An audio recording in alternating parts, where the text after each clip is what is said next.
I saw this 33-year-old lady. She is an IT professional. She was suffering from left leg pain for last 1 month.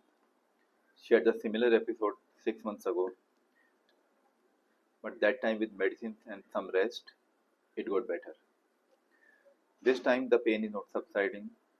Since last 2 weeks, the pain is very severe, to the extent that she is not able to sit, stand or walk. She is not able to do her day-to-day activities. She is not able to do her job.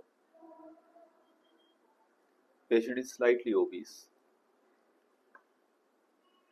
She has severe pain going down the left leg. There is not much of the back pain, but the pain in the leg is significant. She also has some loss of sensation on the left foot. So patient came for third opinion because I saw that she had already seen 2 other spine surgeons in the past. So for these kind of patients, where the patient has significant pain, suffering from last 1 month, as we know, we have 3 treatment options. We can put the patient on medical treatment, wherein we will give the patient some advice about the activity restriction. They should do activities within the confines of their pain only.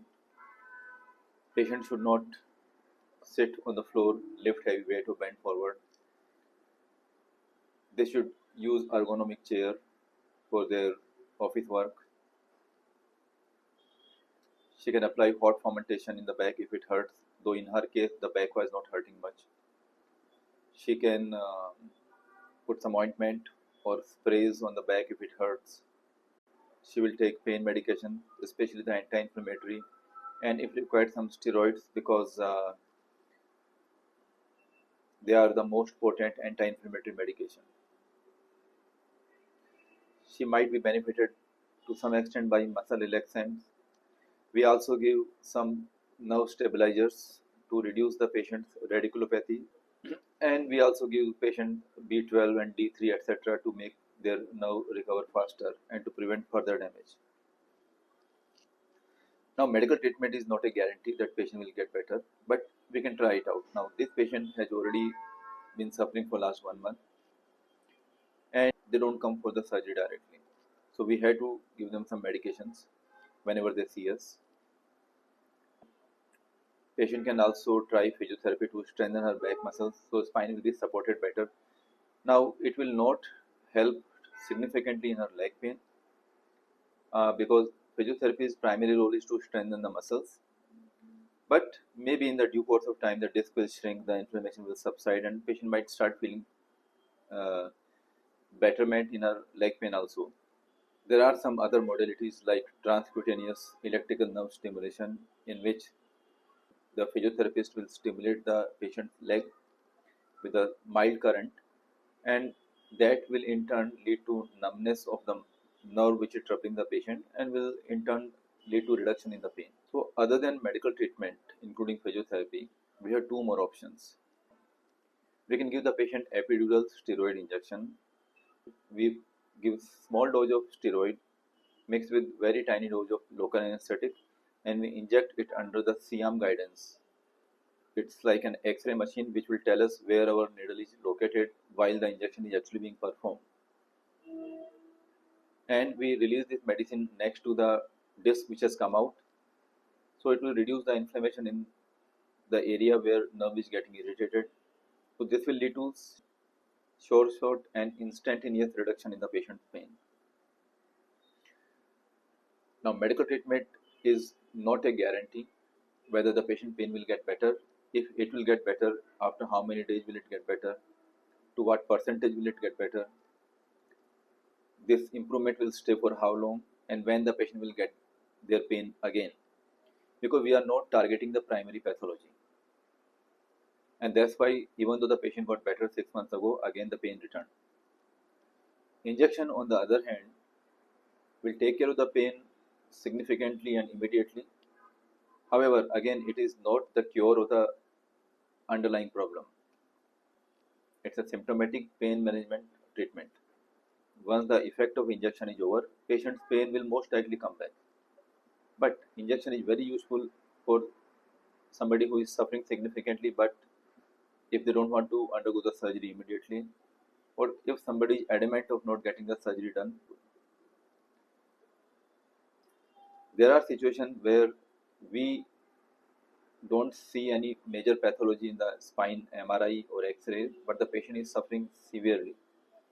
In these situations also, sometimes we give injection to the patient to give them symptomatic relief. Injection is also given sometimes to a particular area to decide whether the pain is coming from that spot or not, and in that situation it is called block. So it has a therapeutic as well as diagnostic utility.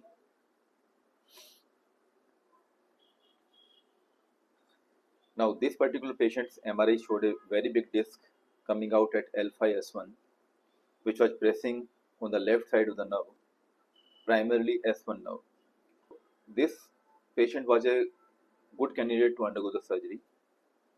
As a surgeon, we are always hesitant to tell the patient about surgery because there is a conflict of interest. If I do surgery, I get benefited by that.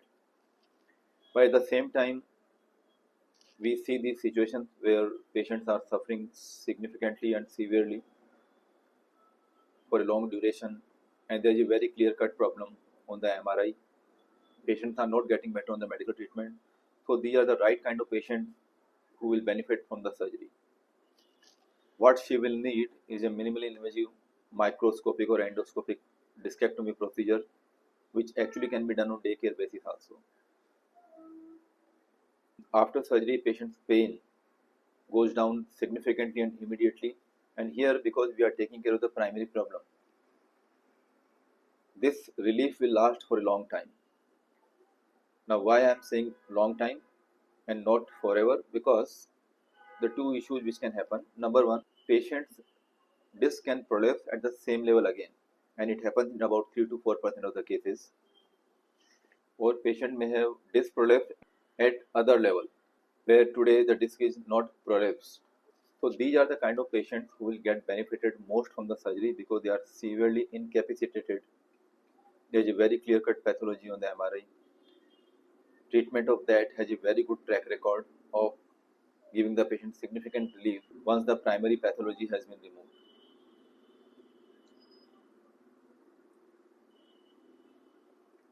Please let us know what you think. Should we force these patients to undergo surgery? I personally leave the ball in the patient's court.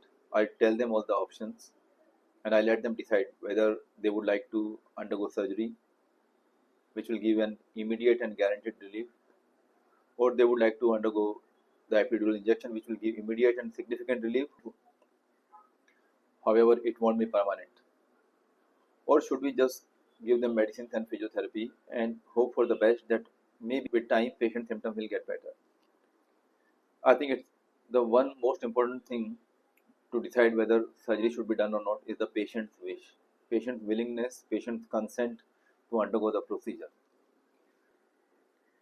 And that's why in my practice, I give the patient all the options, pros and cons of all the options, and I let them decide. And most of the patients are intelligent enough to understand the benefits and limitations of all the procedures, and they are able to make a sound judgment. I hope this video was helpful for you to understand what goes on in a surgeon's mind when we see a patient with the acute lumbar disc prolapse. Let us know what you feel, whether we should force these patients more, because we know this big disc is not going to go away on its own, and if not today, tomorrow patient is going to need the surgery, and later the surgery is done, more the nerve damage and more will be the time required for the patient to recover from the surgery if they do the surgery later on rather than today. Or should we just explain to the patient all the benefits and limitations of three kind of treatment and let them only decide which type of treatment they choose? Thank you very much.